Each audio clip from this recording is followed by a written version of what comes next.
పల్నాడు జిల్లా మాచర్ల పట్టణంలోని sub register కార్యాలయంలో స్టాంపు డ్యూటీ పేరుతో అదనంగా అక్రమ వసూళ్లకు పాల్పడుతున్నారని ఆరోపణలు బలంగా వినిపిస్తున్నారు. పల్నాడు జిల్లా మాచర్ల నియోజకవర్గంలోని కారంపూడిలో పనిచేస్తున్న ఓ ప్రముఖ పత్రికలో పనిచేస్తున్న విలేకరికి చేదు అనుభవం ఎదురైంది. తన పూర్వీకుల నుండి సంక్రమించిన ఖాళీ స్థలాన్ని వేరొకరికి విక్రయించి వారిపై రిజిస్ట్రేషన్ చేసేందుకు రిజిస్ట్రేషన్ కార్యాలయంలో దరఖాస్తు చేసుకున్నాడు.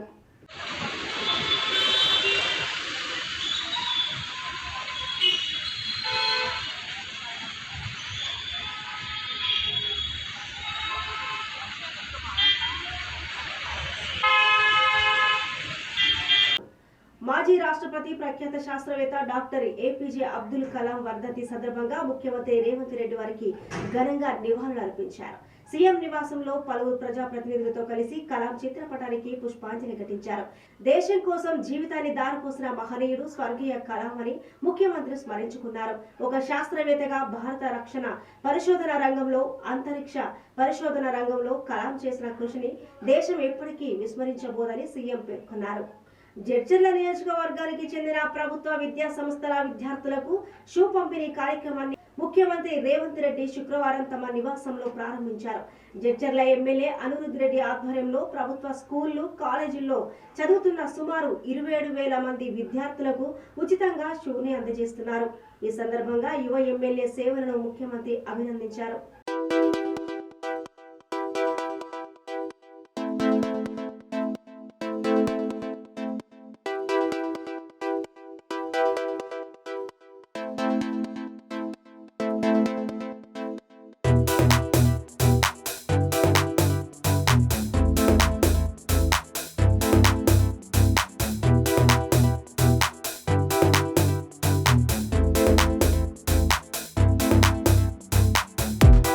పల్నాడు జిల్లా మాచర్ల పట్టణంలోని జాతీయ బహుజన రాజ్యాధికార పార్టీ రాష్ట్ర కార్యాలయంలో ఏర్పాటు చేసిన విలేకరుల సమావేశంలో జాతీయ అధ్యక్షులు జెట్టెపాలెం వెంకటేష్ జాంబవరాజు మాట్లాడుతూ ఎన్ని ప్రభుత్వాలు మారినప్పటికీ గ్రామీణ ప్రాంతాలలో మహిళలపై దాడులు కొనసాగుతూనే ఉన్నాయని, ఎస్సీ ఎస్టీ బీసీ మైనారిటీ సోదరులపై ఆధిపత్య వర్గాలు దాడులకు తెగబడుతున్నాయని అన్నారు.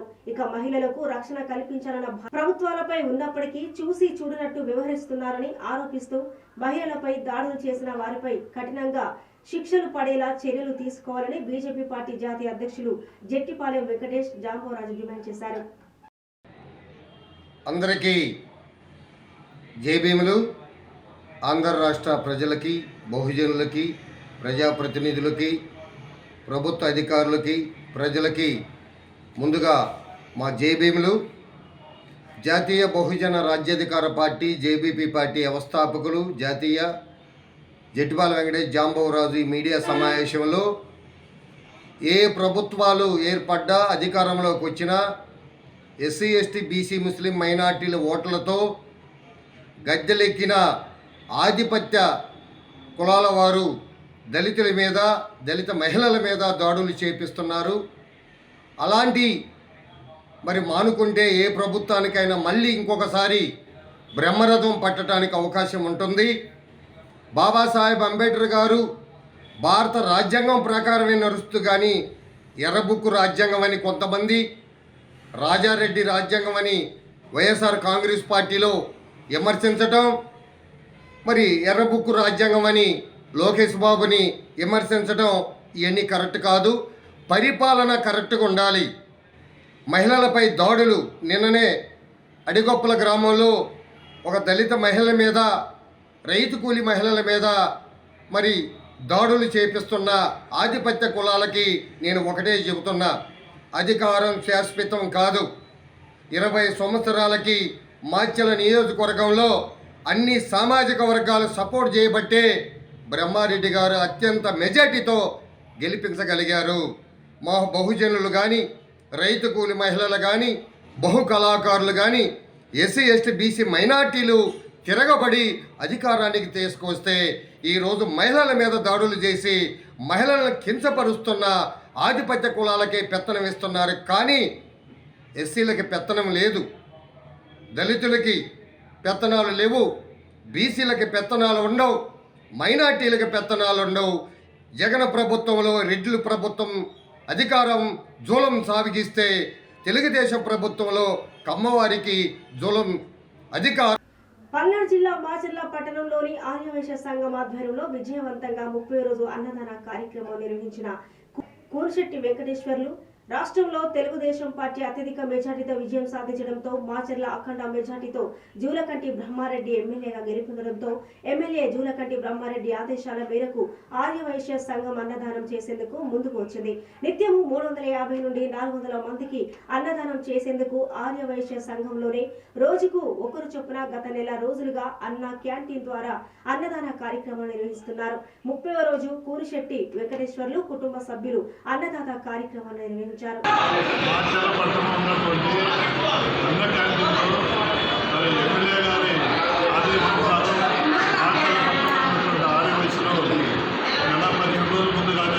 ఈ కార్యక్రమాన్ని ప్రారంభించడం జరిగింది. మరి మాచర్ల పట్టణంలో మరి బడుగు బలహీన వర్గాలు అట్లానే అనేక మంది పేదవాళ్ళు ఉన్నారు. అటువంటి వాళ్ళకి 400 మందికి అన్నదాన కార్యక్రమం చేస్తున్నాం. మరి అదేవిధంగా కూడా మరి ఈ నియోజకవర్గంలో ఏ అవకాశం అందించేదానికి ఉంటారని చెప్పి తెలియజేసుకుంటున్నాం. మరి అదేవిధంగా బ్రహ్మారెడ్డి కూడా ఈ నియోజకవర్గ ఎమ్మెల్యే అయినటువంటి బ్రహ్మారెడ్డి కూడా మరి ఆర్యవైశ్యుల సమస్యలు అయ్యి ఉన్నా కానీ సావధానంగా వీళ్ళని పరిశీలించి మరి వేరే వాళ్ళ చేతి గొప్ప చెప్పకుండా వయస్సులు పెట్టుకున్నటువంటి సమస్యలు అయి ఉన్నా కానీ స్వయంగా వయస్సుల చేతనే పరిష్కారం చేపించే దిశగా పయనిస్తారని చెప్పి ఆశిస్తూ నాకు ఈ అవకాశం ఇచ్చే మీ అందరికీ కూడా ధన్యవాదాలు తెలియజేస్తాను. ఈ అన్నా క్యాంటీన్లు నిర్వహించేంత వరకు మన రాష్ట్రం మొత్తంలో ఈ అన్నా క్యాంటీన్లు గవర్నమెంట్ నిర్వహించే వరకు ప్రతి ఒక్కళ్ళు ముందుకు వచ్చి పేదల ఆకలిని తీర్చవలసిందిగా కోరుకుంటూ సెలవు తీసుకుంటున్నాను.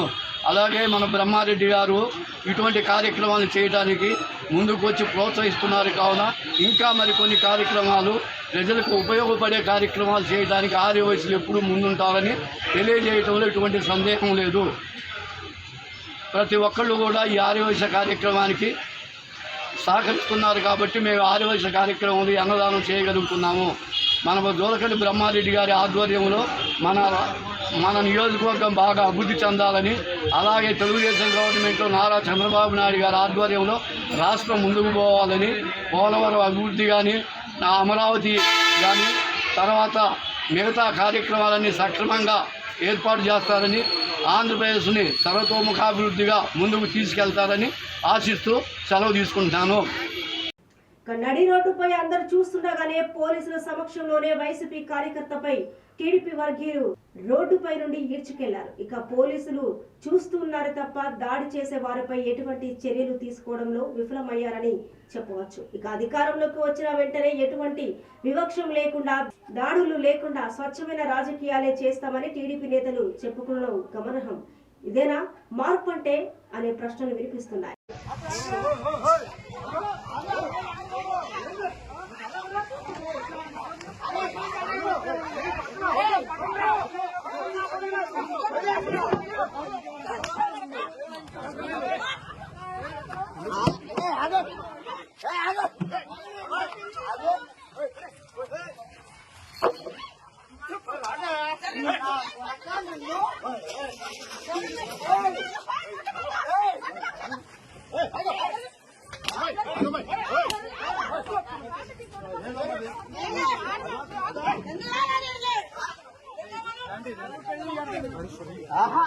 ఆడు వద్దు షో ఆడు 100 చేస్తాడు. మేము అంతకన్నా ఎక్కువ చేసాం.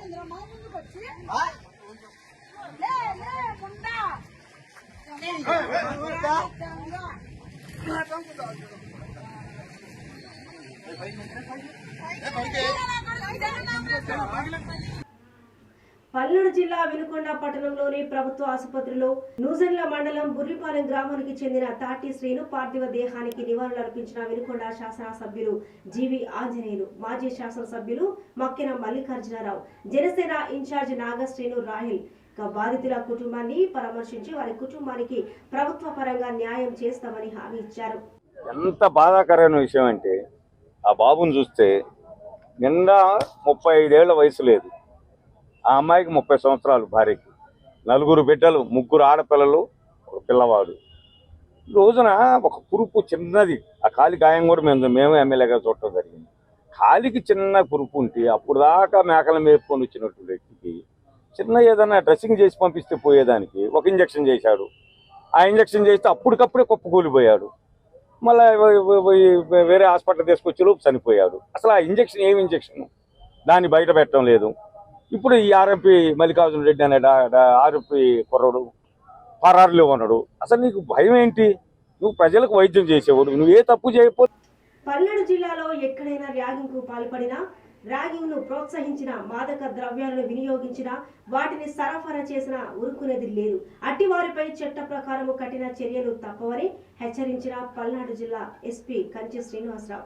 ఇక పల్నాడు జిల్లాలోని అన్ని స్కూల్స్, కాలేజీలు, బీటెక్ అండ్ డిగ్రీ కాలేజీల యాజమాన్యాలతో సుమారు 200 మందితో యాంటీ ర్యాగింగ్, యాంటీ డ్రగ్స్ పై అవగాహన కార్యక్రమాన్ని నిర్వహించిన పల్నాడు జిల్లా ఎస్పీ ఏ విద్యా సంస్థలో కూడా ర్యాగింగ్ అనేది ఉండకూడదని, ఆ విధంగా యాజమాన్యాలు చర్యలు తీసుకోవాలని, విద్యార్థులకు ర్యాగింగ్ చట్టాల గురించి వివరించాలని, అదేవిధంగా అన్ని విద్యా సంస్థలలో అందరికీ కనిపించేలా ర్యాగింగ్ చట్టాలని గోడపై పోస్టు చేయాలని సూచించారు.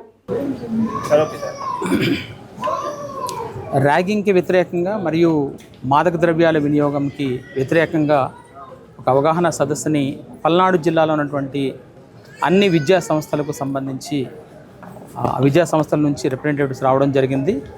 వాళ్ళతో ఈరోజు ఈ అవగాహన సదస్సును కండక్ట్ చేయడం జరిగింది. ప్రతి కాలేజ్ నుంచి కూడా పూర్తిగా ఈ అంశం మీద వాళ్ళని సపోర్ట్ చేయమని అడగడం జరుగుతుంది. అట్లాగే యాంటీ ర్యాగింగ్ కమిటీస్ని పెట్టాలని చెప్తున్నాము. అలాగే ఈ మాదక ద్రవ్య వినియోగం ఎక్కడైనా జరిగినా వాటిని గమనించడానికి కూడా సేమ్ యాంటీ ర్యాగింగ్ కమిటీస్ ఎలాగ ఉన్నాయో అలాగే యాంటీ డ్రగ్స్ సంబంధించి కూడా ఒక కమిటీని ఫామ్ చేయమని చెప్పడం జరిగింది. ఇటువంటివి ఎక్కడ ఏమున్నా కూడా ఇమ్మీడియట్గా మాకు ఇన్ఫర్మేషన్ ఇవ్వమని అడుగుతున్నాము. వాటి పట్ల ఇమ్మీడియట్గా మేము రెస్పాండ్ అవుతామని కూడా చెప్పడం జరిగింది. వాళ్ళని కూడా వాళ్ళ తాలూకు విద్యా సంస్థల్లో అట్లీస్ట్ వారానికి ఒక్కసారైనా కూడా విద్యార్థులు అందరితో కూడా ఇంటరాక్ట్ అయ్యి చేయమని చెప్తున్నాము. అలాగే పేరెంట్ టీచర్స్ అసోసియేషన్స్ ఏమైనా కండక్ట్ చేసిన వాటిలో కూడా దీన్ని మాట్లాడమని చెప్తున్నాము. దీనికి అడిషనల్గా ఒకటి ఏంటంటే పల్నాడు జిల్లాలో పౌరులందరికీ కూడా మీకు ఎక్కడ ఎటువంటి డిస్టర్బెన్స్ వచ్చినా కూడా ఇమ్మీడియట్గా మాకు తెలియజేయండి. సంఘ వ్యతిరేకంగా ఎవరైనా ఏ పనులు చేసినా కూడా ఖచ్చితంగా తీవ్రమైన చర్యలు అయితే తీసుకుంటాము. ఈ మధ్యన జరిగినటువంటి 2-3 సంఘటనల పట్ల కూడా అరెస్టులు అయితే ఖచ్చితంగా చేస్తున్నాము. అది కూడా శాంతి భద్రతల విషయంలో మాత్రం ఖచ్చితంగా పోలీసు ఎటువంటి వెనుకడుగు ఉండదని కూడా ఇంకొకసారి తెలియజేస్తున్నాం. Thank you. ఏపీ అసెంబ్లీ సమావేశాల్లో ముఖ్యమంత్రి నారా చంద్రబాబు నాయుడు మాట్లాడుతూ గోదావరి జిల్లాలో వరదలకు ఇబ్బంది పడుతున్న ప్రజలకు అండగా ప్రభుత్వం ఉంటుంది. నష్టపోయిన ప్రతి ఒక కుటుంబానికి 25 కేజీల బియ్యం, కేజీ పప్పు, కేజీ బంగాళాదుంపలు, 1 లీటర్ నూనె, కేజీ ఉల్లిపాయలు ఇస్తూనే ఎప్పుడు లేని విధంగా ఇళ్లలో నీళ్లు చేరి పునరావాస కేంద్రానికి వెళ్లిన ప్రతి కుటుంబానికి 3000 ఆర్థిక సాయం ఇవ్వడానికి ప్రభుత్వం నిర్ణయం తీసుకుందని తెలిపారు. ఎప్పుడన్నా కానీ ప్రకృతి విపత్తి వచ్చినప్పుడు ప్రభుత్వం అనేది పూర్తిగా ఆదుకోవాల్సిన బాధ్యత ప్రభుత్వం పైన ఉంటుంది. ఇంత మునుపు హరికేన్ అప్పుడు నేను చూశాను, తర్వాత ఉదూ తుఫాను వచ్చినప్పుడు చూశాను. అదే సమయంలో ఇంకొక పక్కన ఏదైతే తిత్లీ తుఫాను కూడా నేను అటెండ్ అయ్యాను. ఈ 3-4 తుఫాన్లు చూసిన తర్వాత అధ్యక్ష ఇప్పుడు కూడా ఈ 5-6 జిల్లాలో వచ్చిన విపత్తు వల్ల ఇమీడియట్గా తాత్కాలికంగా వాళ్ళకి ఇవ్వాల్సిన గ్రాంట్ ఇది కూడా రిలీఫ్ ఇవ్వాలి. అందుకని ఈ సభ ద్వారా వారందరికీ హామీ ఇస్తున్నా. ప్రతి ఒక్క కుటుంబానికి, నష్టపోయిన కుటుంబాలకి 25 కేజీల బియ్యం, 1 కేజీ పప్పు, 1 litre palm oil, 1 KG potato, 1 KG ఉల్లిపాయలు ఇస్తున్నాయి. ఎప్పుడు ఇవ్వని విధంగా ఎవరైతే ఇళ్ళు పూర్తిగా నీళ్ళు వచ్చి ఇబ్బంది పడ్డారో, అదే మరి క్యాంపులకు తీసుకుపోయి పెట్టారో అలాంటి ఇండ్లకు ప్రతి ఒక్కరికి కుటుంబానికి 3000 రూపాయల చొప్పున ఆర్థిక సహాయం. ఈ 2 చేసిన తర్వాత ఇప్పుడే ఇక్కడే అగ్రికల్చర్ మినిస్టర్ని, రిలీఫ్ మినిస్టర్ గారిని కోరుతున్నారు. రేపు నాకు నీతి ఆయోగ్ మీటింగ్ ఉంది. నేను ఢిల్లీకి పోకపోతే నేనే వచ్చేవాడిని. మీరిద్దరూ వెళ్ళి ఇక్కడే గౌరవ శాసనసభ్యులందరూ కూడా ఈ తెలంగాణ అసెంబ్లీ సమావేశాల్లో శనివారం బడ్జెట్పై చర్చ సందర్శంగా గతంలో కేంద్రంతో విద్యుత్ మీటర్ల ఒప్పందం అంశంపై ముఖ్యమంత్రి రేవంత్ రెడ్డి సభ్యులకు స్పష్టత ఇచ్చారు. డిస్ట్రిబ్యూషన్ ట్రాన్స్ఫార్మర్స్ దగ్గర జనవరి 4 తారీఖు నాడు ఒప్పందం చేసుకొని ఏం చెప్పిండ్రు అధ్యక్ష అంటే జూన్ 30 తారీఖు లోపల అంటే దాదాపుగా 6 నెలల లోపల డిస్ట్రిబ్యూషన్ ట్రాన్స్ఫార్మర్స్ దగ్గర 100% మేము మీటర్లు బిగిస్తామన్నారు. అదేవిధంగా 500 యూనిట్లు కానీ 200 యూనిట్లు వాడుకునే వాళ్లకు 31 డిసెంబర్ 2018, అదేవిధంగా 31 డిసెంబర్ 2019 అంటే 100% గృహ వినియోగదారులకు అదేవిధంగా వ్యవసాయ డిస్ట్రిబ్యూషన్స్ ఉన్న దగ్గర మేము మీటర్లు పెడతామని ఒప్పందాలు చేసి సంతకాలు చేశారు అధ్యక్ష. ఈ సంతకంలో సంతకాలు పెట్టింది ఎవరు అధ్యక్ష? ఆ పేర్లు కూడా నేను చెప్తా అధ్యక్ష, ఎందుకంటే ఈ రికార్డులను సవరించాల్సిన బాధ్యత ఈ అంటే అబద్ధాలను ఈ రికార్డులో ఉంటే రేపు భవిష్యత్తులో కొత్తగా వచ్చే ఎమ్మెల్యేలు ఇదంతా నిజం అనుకునే ప్రమాదం ఉంది. ఇందులో సంతకాలు పెట్టిన దాంట్లో అధ్యక్ష తెలంగాణ రాష్ట్ర ప్రభుత్వం తిరువురులో అక్రమ నిర్మాణాలను తొలగిస్తున్న మున్సిపల్ అధికారులు. ఎన్టీఆర్ జిల్లా తిరువురు మదిరా సెంటర్లో డ్రైనేజీపై అక్రమంగా నిర్మించిన కట్టడాలను కూల్చివేస్తున్న మున్సిపల్ అధికారులు దగ్గరుండి పర్యవేక్షిస్తున్న మున్సిపల్ కమిషనర్ లోహరాజు, టౌన్ ప్లానింగ్ అధికారి జగదీష్, ఇక మున్సిపాలిటీ సిబ్బంది ఉన్నారు.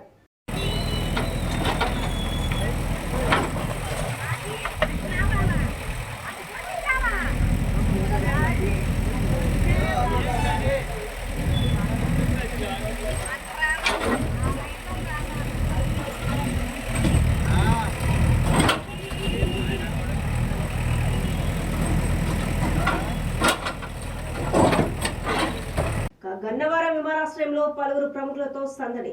జైపూర్, హైదరాబాద్ వెళ్లేందుకు గన్నవరం విమానాశ్రయానికి చేరుకున్న మంత్రులు నారా లోకేష్, ఆనం రామనారాయణ రెడ్డి, సత్యకుమార్ యాదవ్, నాదెండ్ల మనోహర్, నారా లోకేష్ తో సెల్ఫీలు దిగేందుకు పోటీ పడిన అభిమానులు, పార్టీ కార్యకర్తలు.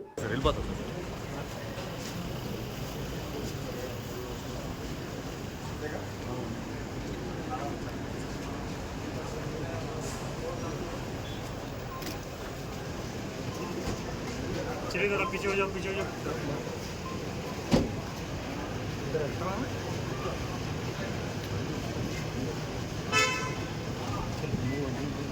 पीछे हो जाओ, पीछे हो जाओ.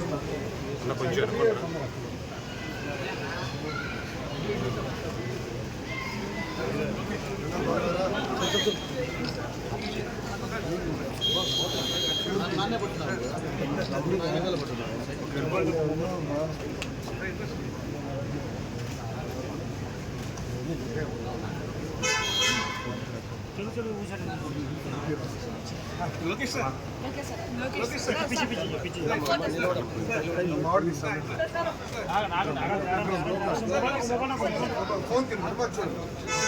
కొంచెం అనుకోండి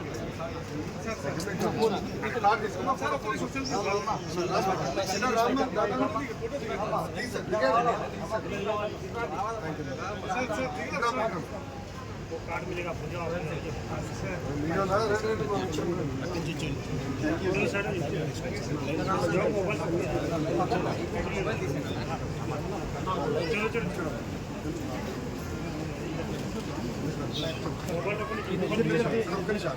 స్థానిక రవీంద్ర భారతి స్కూల్ బాలాజీపేట బ్రాంచ్ నందు ప్రిన్సిపల్ రోజా కుమారి, ఫ్యాకల్టీ ఎంపీ సమ్య ఆధ్వర్యంలో కార్గిల్ విజయ్ దివాస్ సందర్భంగా ప్రతి సంవత్సరం జూలై 26న జరుపుకుంటాము. 1999లో పాకిస్తాన్ పై జరిగిన కార్గిల్ యుద్ధంలో భారత్ విజయాన్ని స్మరిస్తుంది. ఈ ముఖ్యమైన రోజు కార్గిల్ ప్రాంతంలో పాకిస్తానీ దళాలు ఆక్రమించిన ప్రాంతాలను తిరిగి పొందేందుకు పోరాడిన భారత సైనికుల సాహసోపేతమైన మరియు త్యాగాలను గౌరవిస్తుంది. మే నుండి జూలై 1999 వరకు కొనసాగిన ఈ ఘర్షణను ఆపరేషన్ విజయ్ గా కూడా పిలుస్తాము. ఇది భారతదేశం వ్యూహాత్మక పర్వత శిఖరాలను విజయవంతంగా తిరిగి పొందడంతో ముగిసింది.